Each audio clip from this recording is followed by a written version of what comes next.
Good afternoon, guys. Hello, my name is Onipede Maida, a 300 level student from Alikma University, and I'm here to enlighten us on antimicrobial agents, particularly anti-protozoa. But before we dive into what anti-protozoa is all about, we need to understand what protozoas are. And these are single-cell eukaryotic organisms. Eukaryotic organisms, which are organisms that have one true nucleus and their cell membrane enclosed, their nuclear membrane enclosed, I mean. And these protozoas are found in heat radiating environments, which are the tropical and subtropical regions, and mild winters, regions with mild winters. And these protozoas they're not just organisms, they've caused a wide range of health risks in humanity. And they invade our tissues and organs, ranging from our blood to the reticuloendothelial system to our brain, spinal cord, basically the CNS as a whole, the lungs, the lymphatic system, and some other organs. And there are types of these protozoa. We have Plasmodium spp, which causes malaria. This protozoa invades our red blood cell. We also have Entamoeba histolytical. This causes amoebiasis and it invades our intestine and is transmitted through contaminated food and water.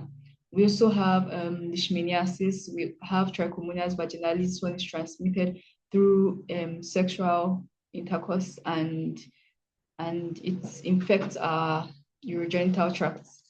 Now, these antiprotozoals, they are the agents, or you could call them drugs, that helps to not only kill, but inhibit the growth and stop reproduction of these protozoas.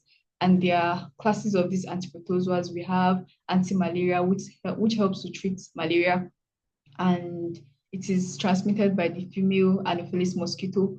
And of course, there is the therapeutic agent for this anti-malaria. We have the erythrocytic and the exoerythrocytic. For the erythrocytic, this one attacks the parasites in the red blood cell, and the exoerythrocytic attacks the plasmodium in the liver. An example of these therapeutic agents are quinine, chloroquine, and so many more.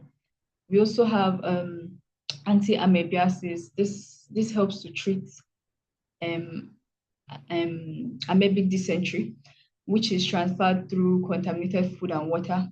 And yes, we also have anti-leishmaniasis, which treats leishmaniasis. We have anti-trypanosoma, which treats trypanosomiasis, sorry. And we have the different species of trypanosoma. We have the T. cruzi and the T. bruzi. Let's focus on the T. bruzi, which is the African sleeping sickness agents. That's the therapeutic agent for T. bruzi. So we also have mechanism of actions, like how do these anti-protozoa work? The anti-protozoa don't just go into the body and kill this protozoa. There are ways in which they work. One is inhibiting the protein synthesis of these protozoas and this way, when they inhibit the protein synthesis of this protozoa, they can't produce protozoan. They can't produce protein, and then they won't be able to survive.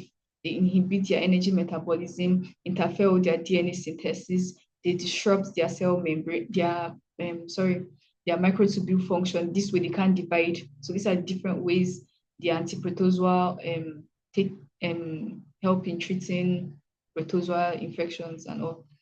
Then we also have ways, like before we even go into this anti-protozoa, there are ways, like there are preventive measures we could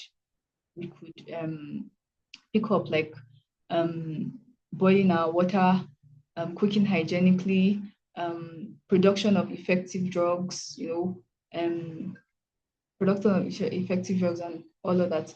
We also have challenges that we face with anti-protozoas. One is limited funding, and that thing which is very important is the adaptation and mutation of this protozoa. Take for instance, using a mosquito fleas for a very long time and you don't change it, these mosquitoes are going to adapt and mutate, and this mosquito fleas won't work for them anymore. So these are the challenges we face when it comes to protozoa.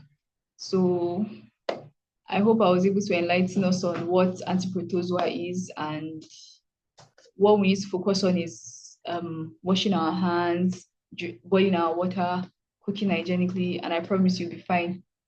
So thank you very much for your attention.